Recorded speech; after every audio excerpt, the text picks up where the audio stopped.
தந்தை, மகன், தூய ஆவியாரின் பெயராலே ஆமென். இயேசுவில் பிரியமான சகோதரிகளே, அசிசி பிரான்சிஸ்க்கு சொந்தமான சகோதரிகளே, இந்த 3ஆம் நாளில் நாம் நற்செய்தியை வாழ்வாக்குவது என்பதை பற்றி சிந்திக்க அழைக்கப்படுகின்றோம். கிறிஸ்துவில் வேரூன்றிய வாழ்வு என்பது நற்செய்தியில் நாம் உண்மையாக இருந்து வாழ்வதுதான். எப்பொழுது நம்முடைய வாழ்வு நற்செய்தியால் ஆழப்படுத்தப்படுகின்றதோ, எப்பொழுது நம்முடைய வாழ்வு நற்செய்தியால் நல்ல மாற்றங்களை பெறுகின்றதோ, எப்பொழுது நம்முடைய கிறிஸ்தவ வாழ்வும் இந்த துறவற வாழ்வும் நற்செய்தி என்னும் நீரால் ஊற்றப்பட்டு வளர்க்கப்படுகின்றதோ, அப்பொழுதுதான் நாம் கிறிஸ்தவர்களாகவும் பிரான்சிஸ்கன் சகோதரன் சகோதரிகளாகவும் கிறிஸ்துவில் வேரூன்றிய ஒரு வாழ்வை வாழ முடியும்.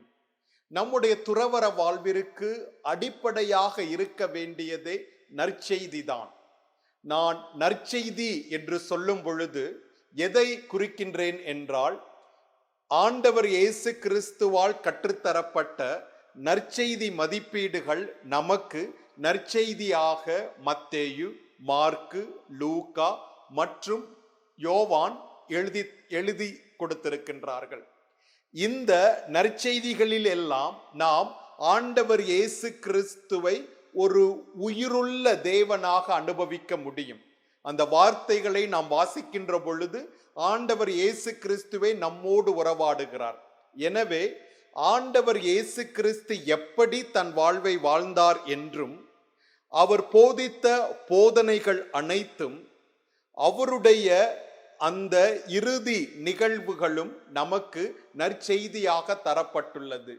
எனவே நற்செய்தியை வாழ்வாக்குவது என்பது ஆண்டவர் இயேசு கிறிஸ்துவை நம்முடைய தேவனாக நாம் ஏற்றுக்கொண்டு அவருடைய போதனைகளுக்கு உண்மையாக இருந்து மதிப்பீடுகளை எல்லாம் நம்முடைய வாழ்வில் பின்பற்றி அவர் எப்படி தன்னுயிர் ஈந்து நம்மை மீட்டெடுத்தாரோ அதே போல நாமும் ஆண்டவர் இயேசு கிறிஸ்துவை போல ஒரு மறை சாட்சியாக வாழ அழைக்கப்படுகின்றோம். அதுதான் நற்செய்தியை வாழ்வாக்குவது. நாம் உண்மையிலேயே நற்செய்தியின் மதிப்பீடுகளை பின்பற்றி வாழ்ந்தோமானால் அதுவும் மறை சாட்சிக்கு ஒப்பான ஒரு வாழ்வு என்று சொல்வது மிகையாகாது. நமக்கு முன்மாதிரியாக இருப்பவர், இந்த நற்செய்தி மதிப்பீடுகளை வாழ்வாக்குவது எப்படி என்று கற்றுக் கொடுப்பதில் நமக்கு முன்மாதிரியாக இருப்பவர் நம்முடைய தந்தை அசிசி பிரான்சிஸ். அவருடைய மொத்த வாழ்வும் நற்செய்திக்கு உயிர் கொடுக்க அர்ப்பணிக்கப்பட்டதுதான்.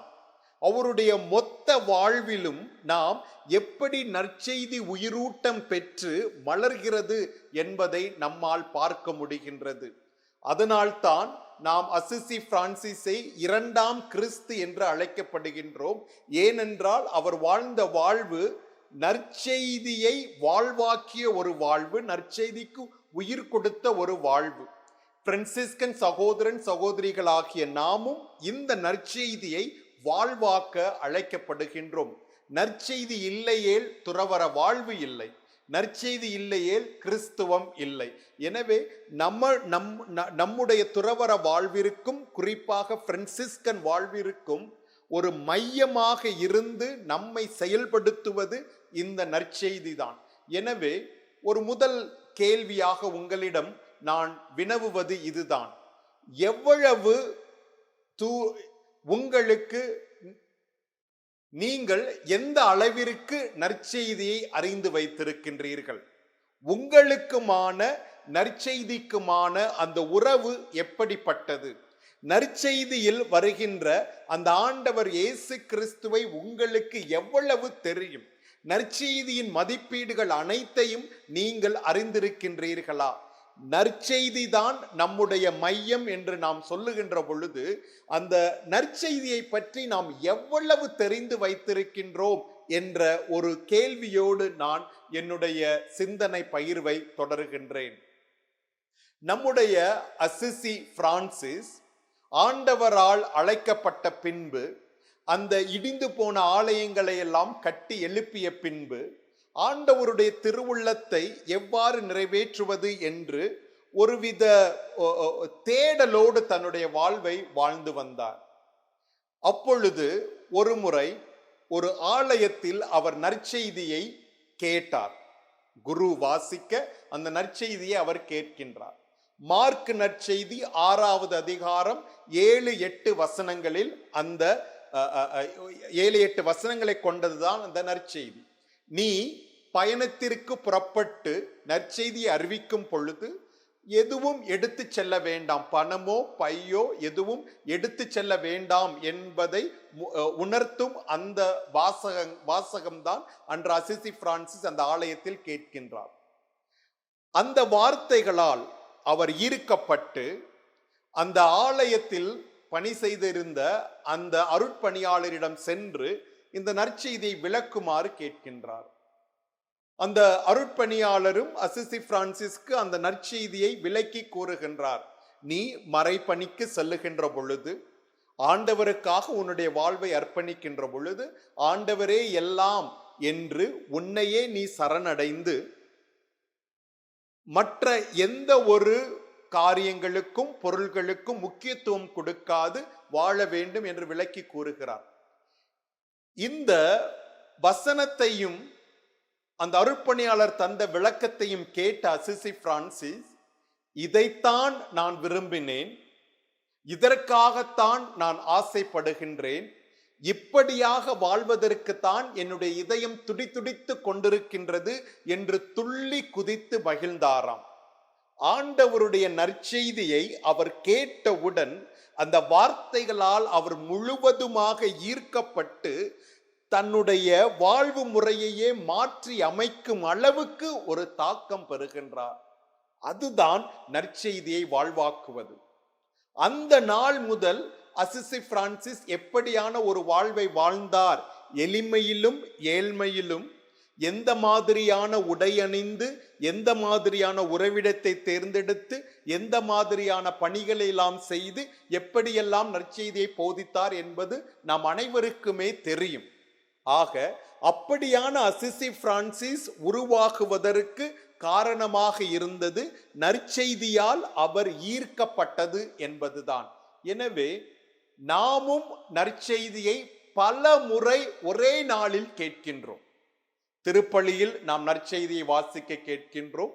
நம்முடைய குழும பயிர்வுகளிலும் நற்செய்தியை வாசிக்க கேட்கின்றோம். நம்முடைய காலை மதிய மாலை ஜெபங்களிலும் ஆண்டவருடைய வார்த்தையை நாம் கேட்கின்றோம். தனிப்பட்ட விதத்தில் நாம் விவிலியத்தை வாசிக்கின்ற பொழுதும் ஆண்டவருடைய வார்த்தையை நாம் கேட்கின்றோம். எப்பொழுது கடைசியாக இறை வார்த்தையால் ஈர்க்கப்பட்டு இதைத்தான் நான் விரும்பினேன், இதற்காகத்தான் நான் ஆசைப்பட்டேன், இப்படித்தான் வாழ நான் துடித்துடித்து கொண்டிருக்கின்றேன் என்று அசிசி பிரான்சிஸை போல நாமும் துள்ளி குதித்து மகிழ்ந்தோம். கடைசியாக எப்பொழுது ஆண்டவருடைய வார்த்தையில் நாம் முழுவதுமாக ஆட்கொள்ளப்பட்டு ஆண்டவரிடம் நாம் சரணடைந்து இப்படித்தான் நான் வாழப்போகின்றேன் என்று நம்முடைய வாழ்வை மாற்றி அமைத்தோம். நற்செய்தியை வாழ்வாக்குவது என்பது நற்செய்தி செவிகளால் கேட்பது மட்டும் கிடையாது. அந்த நற்செய்தியினுடைய பொருளை உள்வாங்கி அதனால் ஒரு தாக்கம் பெற்று, ஏன் நம்முடைய மனமே கலக்கமடைந்து நம்முடைய வாழும் வழிகளில் மாற்றம் உண்டாகுவதுதான் நற்செய்தியை வாழ்வாக்குவது. அருமையான சகோதரிகளே, இன்னொரு முறை அசிசி பிரான்சிஸ் அவருடைய சகோதரன் பெர்னார்ட் ஆஃப் குவிந்தவாலே என்பவரால் வீட்டிற்கு அழைக்கப்படுகின்றார். அசிசி பிரான்சிஸ் இப்பொழுது ஒரு தனி நபராகத்தான் நற்செய்தி வாழ்வை வாழ்ந்து கொண்டிருக்கின்றார். பெர்னார்ட் குவிந்தவாலே என்பவர் ஒரு பெரிய பணக்கார குடும்பத்தை சார்ந்தவர். அவர் அசிசி பிரான்சிஸை பற்றி கேள்விப்படவே எப்படியாவது அசிசி பிரான்சிஸை தன் இல்லத்திற்கு அழைத்து வந்து அவரிடம் பேசி அவர் மூலமாக ஆண்டவருடைய திருவுளம் எனக்கு என்ன என்று நான் தெரிந்து கொள்ள வேண்டும் என்று ஆசைப்படுகிறார் பெர்னார்ட் ஆஃப் குவிந்தவாலே. ஆக அந்த ஒரு அருமையான அந்த நிகழ்வுகளில் அசிசி பிரான்சிஸை பற்றி பெர்னார்ட் குவிந்தவாலே மிகவும் அவரால் மிகவும் ஈர்க்கப்படுகின்றார். அவருடைய ஜெபத்தினால் ஒரு தாக்கத்தை பெறுகின்றார். பிறகு அசிசி பிரான்சிஸை நான் பின்பற்ற போகின்றேன் என்று ஒரு உறுதிமொழி மேற்கொள்கின்றார். அப்பொழுது பெர்னார்ட் ஆஃப் குவிந்தவாலே, அசிசி பிரான்சிஸ் இருவருமாக இணைந்து அந்த நற்செய்தியின் பாதையில் நடக்க முயற்சி செய்கின்றார்கள். அசிசி பிரான்சிஸ் ஒரு தனி நபராக ஆண்டவருடைய திருவுள்ளத்தை அறிந்தவராக நற்செய்தி பாதையில் நடந்து கொண்டிருக்கின்றார். இப்பொழுது பெர்னார்ட் ஆஃப் குவிந்தவாலே அவரோடு வந்து சேரவே இருவரும் ஒரு கூட்டு முயற்சியை மேற்கொள்கின்றனர் நற்செய்தியை வாழ்வாக்க. அப்ப எப்படிப்பட்ட வாழ்வை வாழ வேண்டும் என்று அவர்கள் தேடுகின்ற அந்த சூழ்நிலையில் அசிசி பிரான்சிஸ் ஒரு ஆலயத்திற்கு சென்று விவிலியத்தை மும்முறை திறக்கின்றார்.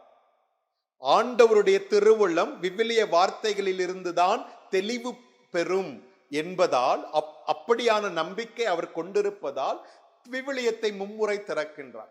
முதல் முறையாக திறக்கின்ற பொழுது மத்தேயு நற்செய்தி 19வது அதிகாரம் 21வது வசனம். அந்த பணக்கார இளைஞனிடம் ஆண்டவர் இயேசு கிறிஸ்து இப்படியான வார்த்தைகளை கூறுகின்றார். நீ என்னை பின்பற்ற விரும்பினால் உன்னுடைய பொருள், சொத்து என அனைத்தையும் விற்றுவிட்டு ஏழைகளுக்கு கொடுத்துவிட்டு பின்பு வந்து என் பின் செல், என்னை பின்பற்று என்று ஆண்டவர் இயேசு கூறுகின்றார். அப்படியான அந்த இறை வார்த்தைகளை முதன்முறையாக அவர்கள் விவிலியத்தை திறக்கின்ற பொழுது அவர்களுக்கு தரப்படுகின்றது. இரண்டாவதாக அவர்கள் விவிலியத்தை திறக்கின்ற பொழுது லூக்கா நற்செய்தி 9வது அதிகாரம் 3வது வசனம். அந்த வசனம் என்னவென்றால், நீ பயணத்திற்கு செல்லும் பொழுது பணமோ பொருளோ கைத்தடியோ எதுவும் எடுத்து செல்ல வேண்டாம்.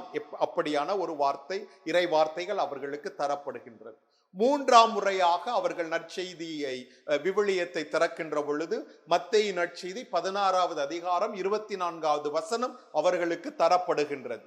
என்னை பின்பற்ற நீங்கள் விரும்பினால் உங்களையே நீங்கள் மறுதலித்து சிலுவையை தூக்கி கொண்டு என் பின்னால் வாருங்கள். அப்படியான இறை வார்த்தை தரப்படுகிறது. இந்த 3 இறை வார்த்தைகளையும் கேட்ட அசிசி பிரான்சிஸும் பிரதர் பெர்னார்ட் குவிந்தவாலையும் இதுதான் நம்முடைய வாழ்வு என்று முடிவு செய்கின்றனர்.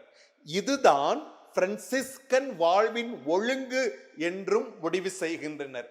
எனவே இந்த நவநாளில் நீங்கள் இந்த 3 வசனத்தை சற்று கவனத்தோடு வாசித்து ஆழ்ந்து தியானித்து அதனுடைய உட்பொருளை அறிந்து கொள்ளுங்கள்.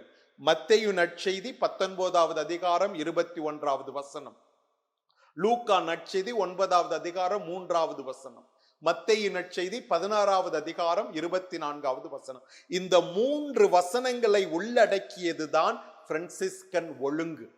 அதுதான் பிரான்சிஸ்கன் வாழ்வு முறை. இப்பொழுது பெர்னார்ட் குவிந்தவாலே அந்த வார்த்தைகளை எல்லாம் கேட்டவுடன், அவர் பெரிய பணக்காரர், செல்வந்தர். அவர் சென்று வீட்டில் உள்ள அனைத்து பொருட்களையும் அவருடைய சொத்துக்கள் அனைத்தையும் விற்று ஏழைகளுக்கு கொடுத்து விட்டு இறைவன்தான் எல்லாம் என்று தன்னுடைய வாழ்வை வாழ ஆரம்பிக்கின்றார். அசிசி பிரான்சிஸ் அதனால் தான் இப்படியாக சொல்லுவார், இந்த பிரான்சிஸ்கன் சபையை நிறுவியவர் பெர்னார்ட் குவிந்தவாலே என்று. ஏனென்றால் அசிசி பிரான்சிஸால் தன்னுடைய சொத்துக்களையோ பொருட்களையோ விற்க இயலவில்லை. ஏனெனில் தந்தை அவருக்கு எந்த ஒரு அனுமதியும் கொடுக்கவில்லை. ஆனால் பெர்னார்ட் குவிந்தவாலே சொத்துக்கள் அனைத்தையும், அவருக்குரிய சொத்துக்கள் அனைத்தையும் விற்றுவிட்டு ஏழைகளுக்கு கொடுத்துவிட்டு பின்பு வந்து அசிசி பிரான்சிஸோடு சேர்ந்து நற்செய்தியை வாழ்கின்றார்கள். ஆக பெர்னார்ட் அப்படி செய்ததால் அவர்தான் சபையின் நிறுவனர் என்று அசிசி பிரான்சிஸால் அன்போடு அழைக்கப்படுகின்றார். இறை வார்த்தையை கேட்டவுடன் இதுதான் எங்களுடைய வாழ்வு என்று அவர்கள் முடிவு செய்து எதை பற்றியும் கவலைப்படாமல் அடுத்த வேளை உணவுக்கு நாம் என்ன செய்வோம் என்று சிறிதளவும் எண்ணி பார்க்காமல் இறைவன் இருக்கின்றார் என்ற ஒரு நம்பிக்கையோடு அவர்கள் தங்களுடைய வாழ்வை வாழ ஆரம்பிக்கின்றார்கள் அல்லவா? அப்படியான ஒரு ஈர்ப்பு நமக்கு நம்முடைய வாழ்வில் விவிலிய வார்த்தைகளிலிருந்து ஏற்பட வேண்டும். அப்படியான அந்த ஒரு ஈர்ப்பால் நம்முடைய வாழ்வில் ஒரு ஒரு நல்ல மாற்றம் ஏற்பட்டால் அதுதான் நற்செய்தியை வாழ்வாக்குவது. அசிசி பிரான்சிஸ் தன்னுடைய வாழ்வை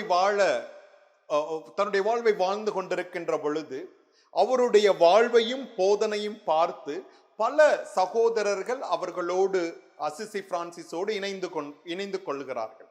இப்பொழுது அந்த அசிசி பிரான்சிஸ் தனிநபராக இருந்து பெர்னட் குவிந்தவாலை வந்து சேர்ந்து ஆரம்ப சகோதரர்கள் எல்லாம் சேர்ந்து ஒரு குழுமமாக உருவெடுக்கின்றது. ஒரு குழுமமாக உருவெடுக்கின்ற சமயத்தில் அந்த குழுமத்தை ஒழுங்குபடுத்த விதிமுறைகள், வாழ்வு முறைகள், சட்டங்கள் என ஒரு ஒழுங்கு அவசியமாக தேவைப்பட்டது. ஆனால் அசிசி பிரான்சிஸினுடைய நம்பிக்கை என்னவாக இருந்தது என்றால், நற்செய்தி மட்டுமே நமக்கு ஒழுங்கு, நற்செய்தியில் சொல்லுகின்ற வார்த்தைகளை வாழ்வது மட்டுமே நம்முடைய ஒழுங்கு, நாம் நமக்காக வேற எந்த ஒழுங்கும் எழுத வேண்டாம், அப்படியான ஒரு நிலைப்பாட்டில் உறுதியாக அசிசி பிரான்சிஸ் இருந்தார். திருச்சபையின் மூலமாக கூட அவருக்கு சொல்லப்பட்டது இதுதான். பிரான்சிஸ், அகுஸ்தினார் ஒழுங்கு என்று ஒன்று உண்டு, பெர்னார்ட் என்பவரால் தரப்பட்ட ஒழுங்கு ஒன்று உண்டு, பெனடிக்டும் அவருடைய பாணியில் அவருடைய குழுமத்திற்கு எழுதிய ஒழுங்கும் கூட உண்டு. இந்த ஒழுங்குகளில் ஏதாவது ஒரு ஒழுங்கை ஏற்றுக்கொண்டு உன்னுடைய சகோதரர்களோடு குழுமமாக வாழலாமே என்று திருச்சபையும் அசிசி பிரான்சிஸிடம் வற்புறுத்தியது. ஆனால் அசிசி பிரான்சிஸ் சொன்னது, அகுஸ்தினார் எழுதிய ஒழுங்கு எனக்கு தேவையில்லை, பெர்னார்ட் எழுதிய ஒழுங்கு எனக்கு தேவையில்லை, பெனடிக்ட் எழுதிய ஒழுங்கு எனக்கு தேவையில்லை, நற்செய்தி எனக்கு போதும். அந்த நற்செய்தியை வாழ்வதே நம்முடைய ஒழுங்கு என்று சொல்லி அவர் வேற எந்த ஒழுங்கையும் ஏற்றுக்கொள்ள மறுத்தார். அப்படியான அந்த பிரான்சிஸ் இறுதியில் எங்களுடைய சபைக்காக 2 ஒழுங்கு எழுதினார், ஒரு கட்டாயத்தின் அடிப்படையில் தான். ஆனால் அசிசி பிரான்சிஸ் விருப்பமாக இருந்தது நாம் நற்செய்தியை வாழ்வாக்குவது என்பதுதான். அசிசி பிரான்சிஸினுடைய வாழ்வை பற்றி எழுதுபவர்கள் இப்படியாகவும் எழுதுவார்கள். அசிசி பிரான்சிஸ் தன்னுடைய வாழ்வில் இந்த உலகத்தை ஒரு நாடக மேடையாக பார்த்தார். அந்த நாடக மேடையில் அவர் ஒரு கதாபாத்திரம். அந்த கதாபாத்திரத்திற்குரிய கதை, ஸ்கிரிப்ட் என்று சொல்லுவோம். அந்த கதாபாத்திரத்திற்குரிய கதை, அந்த கதாபாத்திரம் எப்படியெல்லாம் இருக்க வேண்டும் என்றைய எழுத்துக்கள் தான் நற்செய்தி. ஆக அந்த கதாபாத்திரத்திலிருந்து சிறிதும் தவறாமல் அந்த கதாபாத்திரத்திலேயே வாழ்ந்தவர் தான் அசிசி பிரான்சிஸ். சோ அந்த கதாபாத்திரத்திற்கு தரப்பட்ட அந்த நற்செய்தி எழுத்து, script is the gospel. He was faithful to the script of the gospel in the stage called this world. Assisi Francis பல பெயர் சொல்லி அழைக்கப்படுகின்றார். இயற்கையின் பாதுகாவலர் என்று நாம் அவரை போற்றுகின்றோம். புதிய ஒரு வாழ்வு முறையை ஏற்படுத்தியவர் என்று நாம் போற்றுகின்றோம். திருச்சபை அந்த நேரத்தில் திருச்சபை ஒரு மோசமான நிலையில் இருந்த பொழுது இவர்தான் அந்த திருச்சபையை மாற்றி அமைத்தவர் என்று சொல்லுகிறோம். ஆனால் அசிசி பிரான்சிஸ் உண்மையிலேயே யார் என்று நாம் பார்த்தோமானால், நற்செய்தியை வாழ்வாக்கியவர், நற்செய்திக்கு உயிர் கொடுத்தவர். இப்படியும் நற்செய்தியை வாழலாம் என்று இந்த உலகத்திற்கே சொல்லிக் கொடுப்பவர் தான் அசிசி பிரான்சிஸ். அசிசி பிரான்சிஸ் தன்னுடைய வாழ்வில் ஆண்டவர் இயேசு கிறிஸ்துவில் வேரூன்றி இருந்தார். அப்படி அவர் வேரூன்றி தன்னுடைய வாழ்வை வாழ காரணமாக இருந்தது நற்செய்தியை கடைபிடிக்க வேண்டும் என்ற ஒரு தீவிரமான அன்பும் ஆசையும் தான். அதுதான் அவரை கிறிஸ்துவில் வேரூன்ற செய்து அங்கேயே அவரை இருக்க செய்தது. ஆக நாமும் இயேசுவில் பிரியமானவர்களை, நாமும் ஆண்டவர் இயேசு கிறிஸ்துவில் வேரூன்றி நம்முடைய வாழ்வை வாழ வேண்டுமானால் நாம் நற்செய்திக்கு நம்முடைய வாழ்வில் எப்படியாவது உயிர் கொடுக்க வேண்டும். அசிசி பிரான்சிஸ் நற்செய்தியில் சொல்லப்படுகின்ற அந்த போதனைகள் அனைத்தையும் தன்னுடைய வாழ்வில் பின்பற்றியவர். ஆண்டவர் இயேசு கிறிஸ்து எப்படி வாழ்ந்தாரோ மண்ணுலகில் ஒரு மனிதராக அப்படியே வாழ வேண்டும் என்று தன் மொத்த வாழ்வையும் அர்ப்பணித்தவர். அதுதான் நற்செய்தி வாழ்வாக்குவது. அசிசி பிரான்சிஸை பார்த்தவர்கள் கிறிஸ்துவை பார்த்தார்கள். அசிசி பிரான்சிஸை பார்த்தவர்கள் நற்செய்தியை தங்களுடைய செவிகளால் கேட்டார்கள். அசிசி பிரான்சிஸை பார்ப்பது நற்செய்தி போதனையை தங்களுடைய செவிகளில் கேட்பதற்கு இணையாக இருந்தது என்றால் அவருடைய வாழ்வு அப்படிப்பட்ட வாழ்வாக இருந்தது. அப்ப அசிசி பிரான்சிஸ் நமக்கு ஒரு முன்மாதிரி. நம்முடைய வாழ்வில் நாம் நற்செய்தியை வாழ்வாக்க அவர்.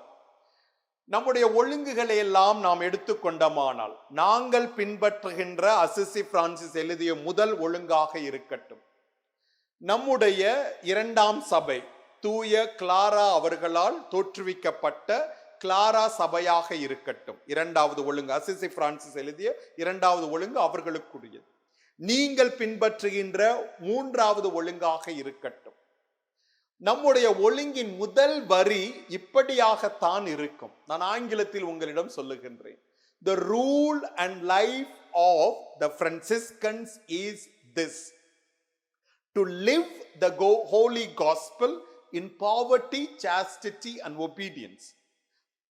எது முதலில் அவசியம் என்றால் to live the gospel, நற்செய்தியை வாழ்வதுதான் அவசியம். அந்த நற்செய்தியை வாழ்வது நாம் ஏழ்மையிலும் கீழ்ப்படிதலிலும் கற்பிலும் நிலைத்து நின்று அந்த நற்செய்தியை வாழ அழைக்கப்படுகின்றோம்.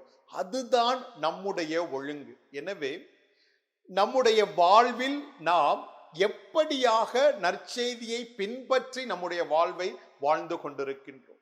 நற்செய்தியை பின்பற்றுவது, நற்செய்தியை வாழ்வாக்குவது, நற்செய்திக்கு உயிர் கொடுப்பது என்று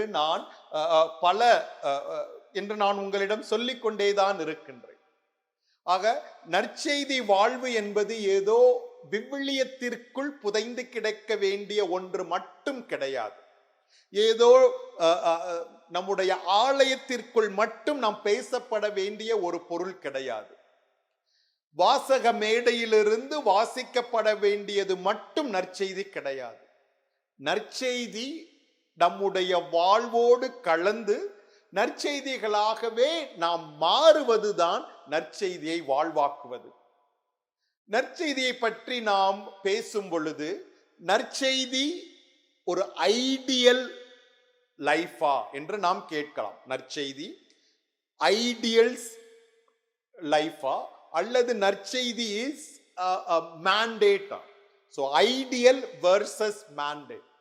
இதை நம்ம தமிழ்ல சொல்லணும் அப்படின்னா ஐடியல் லட்சியம். நற்செய்தி வாழ்வு என்பது ஒரு லட்சியம். அந்த லட்சியத்தை நோக்கிதான் நாம் செல்ல வேண்டும் என்று நாம் நற்செய்தியை அப்படியாக பார்க்கலாம். ஆனால் லட்சியம் என்று நாம் சொல்லும் பொழுது அந்த லட்சியத்தை அடைவதற்காக நாம் பல நேரங்களில் பல விதங்களில் நம்முடைய வாழ்வை வாழ்ந்து விடலாம்.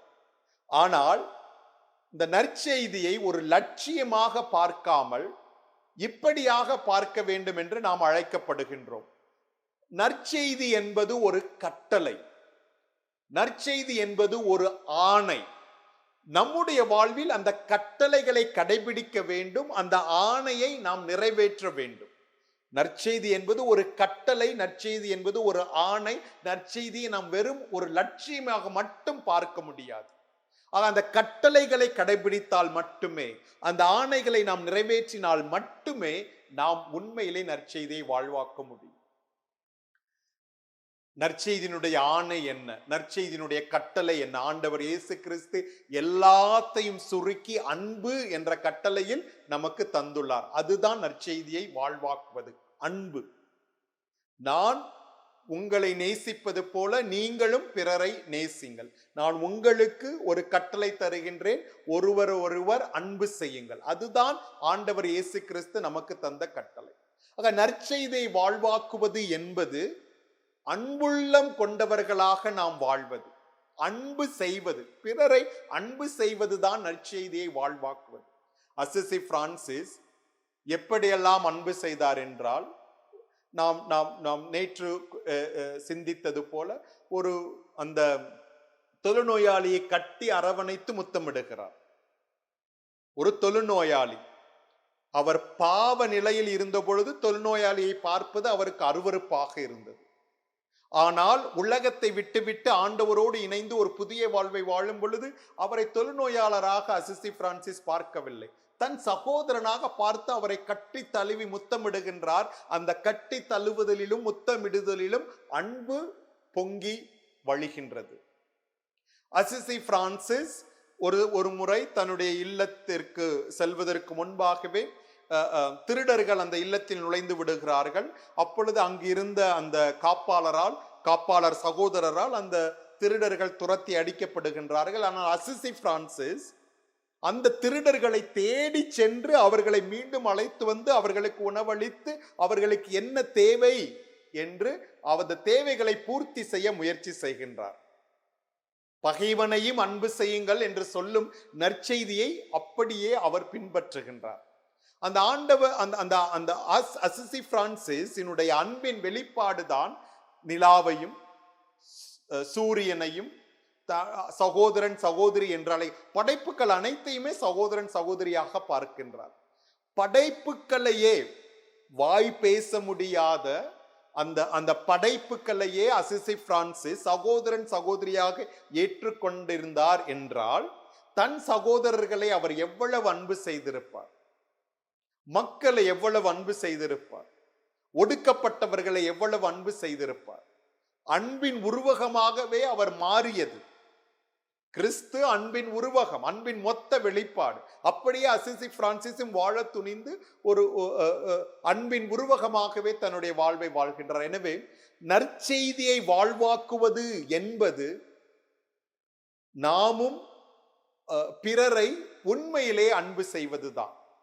அது யாராக இருந்தாலும் சரி, நமக்கு எதிராகவே அவர்கள் எதிரானவர்களாகவே இருந்தாலும் சரி, நம்மை சபித்தவர்களாகவே இருக்கட்டும், நமக்கு கேடு விளைவித்தவர்களாகவே இருக்கட்டும், நம்மை பற்றி புறம் கூறியவர்களாகவே இருக்கட்டும், நம்மை வெறுப்பவர்களாகவே இருக்கட்டும், நம் மீது பழி சுமத்தியவர்களாகவே இருக்கட்டும், அவர்களையெல்லாம் நாம் அன்பு செய்கின்றோம்.